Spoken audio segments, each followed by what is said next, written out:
saya bantu? Jadi saya baru pertama kali mau bayar pajak, tapi saya belum pernah. Oh ya, silakan dulu. Dengan ibu siapa? Nama saya Rina, Pak. Sebelumnya saya mau tanya, pekerjaan ibu apa ya? Saya punya usaha peternakan ayam broiler. Oh iya, iya.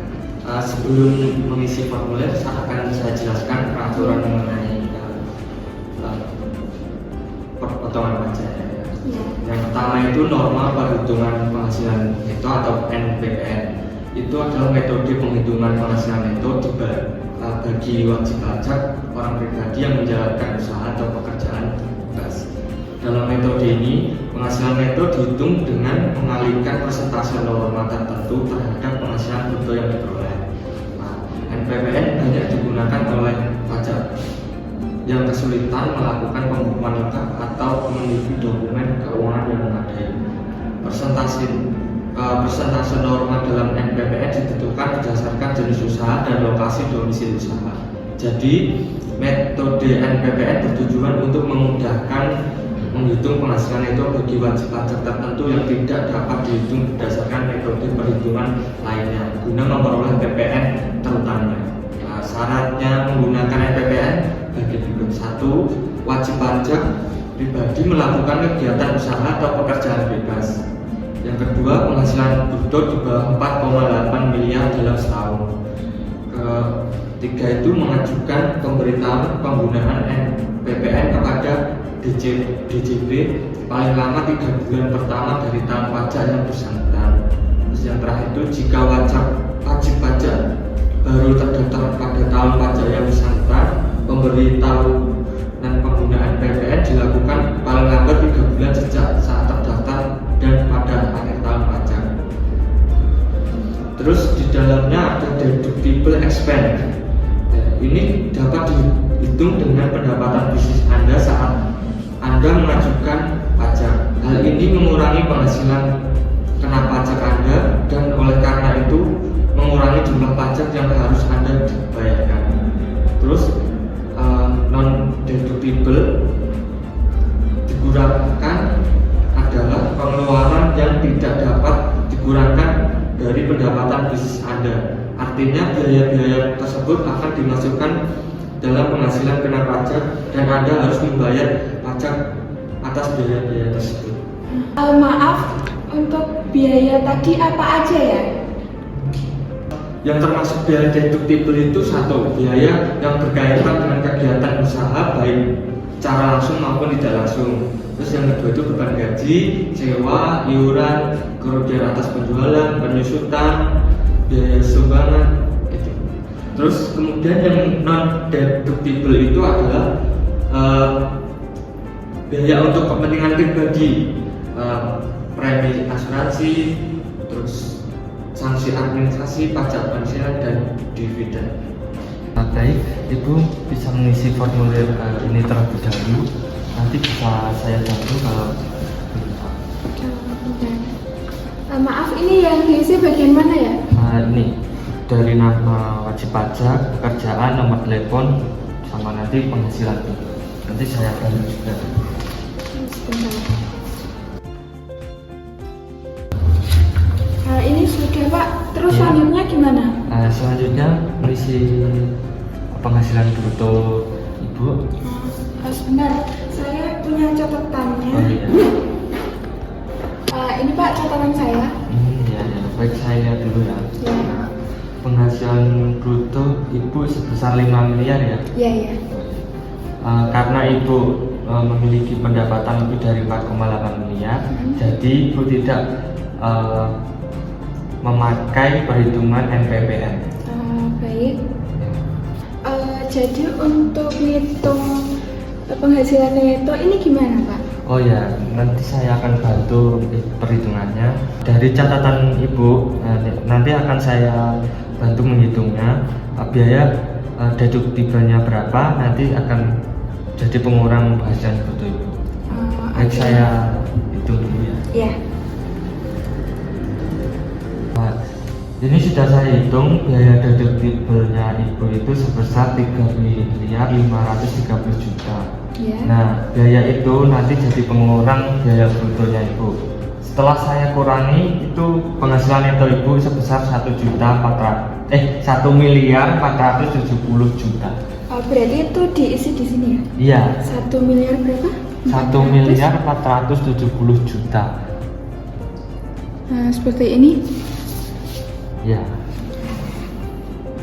Ini pajak terutang ibu menggunakan PPh pasal 17.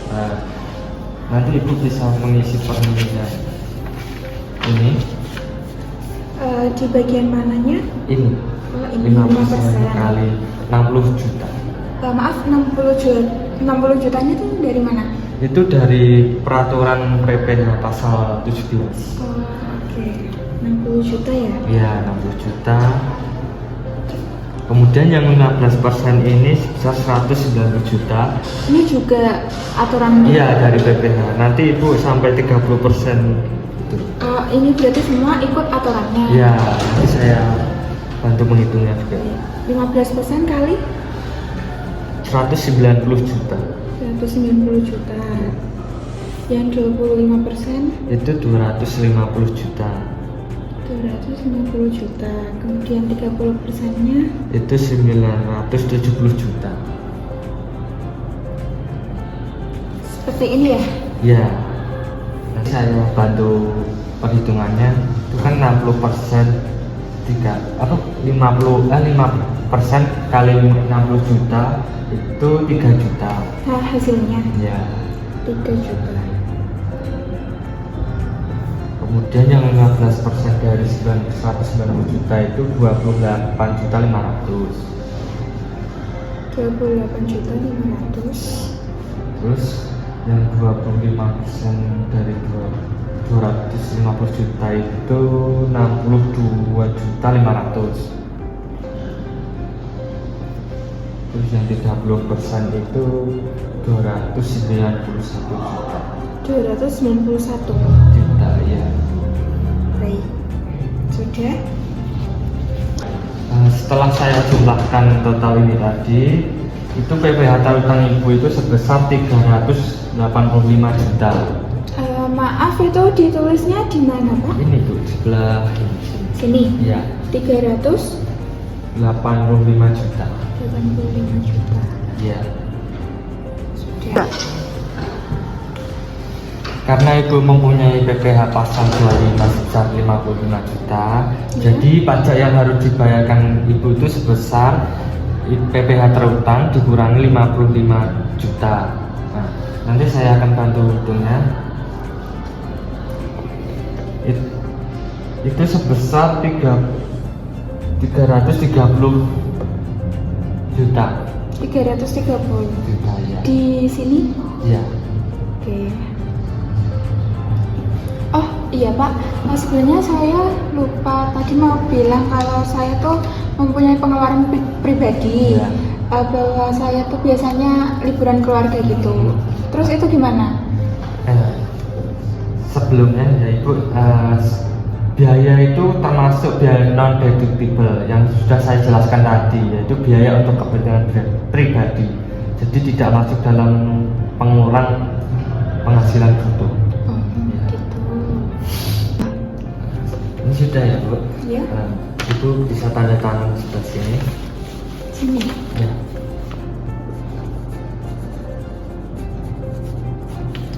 Sudah ini. Maaf Pak, ini pembayarannya lewat apa ya? Ibu bisa membayar melalui aplikasi DJP online ibu. Baik. Karena baik, ini sudah selesai, jadi ibu bisa. Baik. Terima kasih ya Pak atas Ya, bantuannya. sama-sama. Permisi.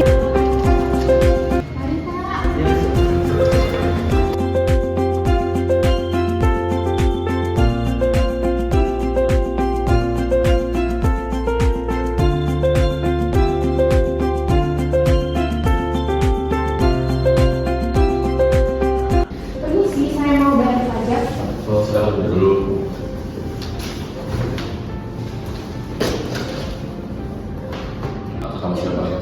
Saya manajernya Pak Anton. Saya di sini untuk mewakili beliau membayar pajak. Usahanya Restoran. Lalu Pak Anton menyuruh saya untuk membayar pajak mengikuti skema pajak final 0,5%. baik, untuk sebelumnya saya jelaskan tata cara pembayaran pajak. Saya jelaskan persen on dulu mengenai penggunaan UU tahun 2021. Undang-Undang Normalisasi Peraturan Perpajakan UU HPP tahun 2021 mengatur sejumlah perubahan dalam sistem perpajakan di Indonesia, termasuk penerapan tarif pajak finansiasi sebanyak 0,5% atau omset bruto untuk beberapa jenis wajib pajak khususnya usaha mikro, kecil, dan menengah UKM. Tarif pajak finansiasi sebanyak 0,5% dan omset bruto. Total pendapatan untuk wajib pajak memiliki usaha dengan omset tahun di bawah 4,8 miliar. Bruto yang dimaksud adalah total pendapatan atau penerimaan yang diterima oleh UKM tanpa menghitung biaya-biaya pengelola usaha lain. Keuntungan dibagi UKM tidak perlu lagi menghitung pajak penghasilan masyarakat dan sekaligus tidak biasanya memberikan pengurangan biaya-biaya personal dan lain-lain. Pajak langsung dikenai atas omset bruto mereka. Pajak ini dikenakan secara finansial yang gratis setelah dibayar pajak tersebut dianggap lunas dan tidak perlu dilaporkan lagi dalam SPT tahunan. Pemungutan dapat dilakukan oleh pihak ketiga atau pemerintah tergantung pada sistem yang berlaku. Silakan isi form lebih dahulu. Oh ya, untuk yang diisi bagian mana saja ya? Bagian tahunnya dan nama dan jenis usahanya.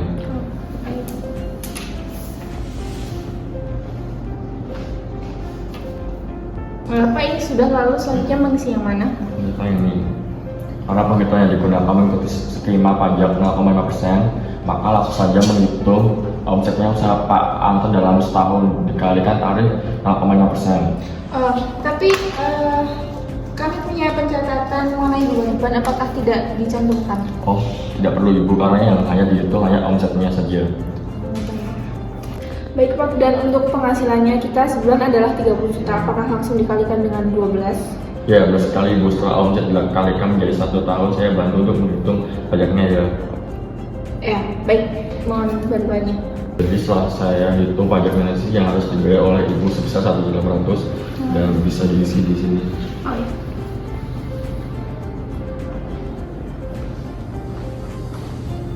Sudah. Oh ya, Ibu silakan tanda tangan di sini. Baik.